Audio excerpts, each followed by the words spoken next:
નમસ્કાર. હવે રૂપાલા ભાજપને હરાવશે. રૂપાલા વિવાદ મુદ્દે ક્ષત્રિય સમાજે ભાજપે આપેલું અલ્ટિમેટમ પૂર્ણ થયા બાદ આંદોલનની નવી રણનીતિ ઘડી છે.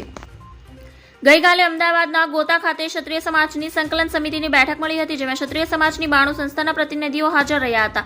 રૂપાલા વિવાદનો અંત હજી આવ્યો નથી અને ભાજપે રૂપાલાની ટિકિટ પણ રદ ખેંચી નથી. એટલા ક્ષત્રિય સમાજનો તલવાર તાણી છે. રજપૂત સંકલન સમિતિ હવે રાજ્યભરમાં ભાજપનો વિરોધ કરવાની રણનીતિ બનાવી લીધી છે. ત્યારે ક્ષત્રિયોના આ વિરોધ ભાજપના ટાર્ગેટને મોટી અસર કરી શકે છે.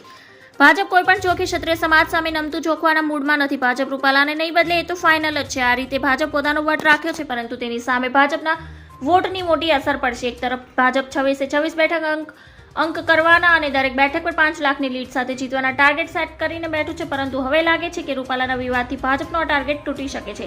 ક્ષત્રિયો સ્વમાનની લડત લડી રહ્યા છે, પરંતુ ભાજપ માટે હવે આ વટનો સવાલ બન્યો છે અને ભાજપ હાઈકમાન્ડ કોઈ કાળે નમતું જોખવા તૈયાર નથી.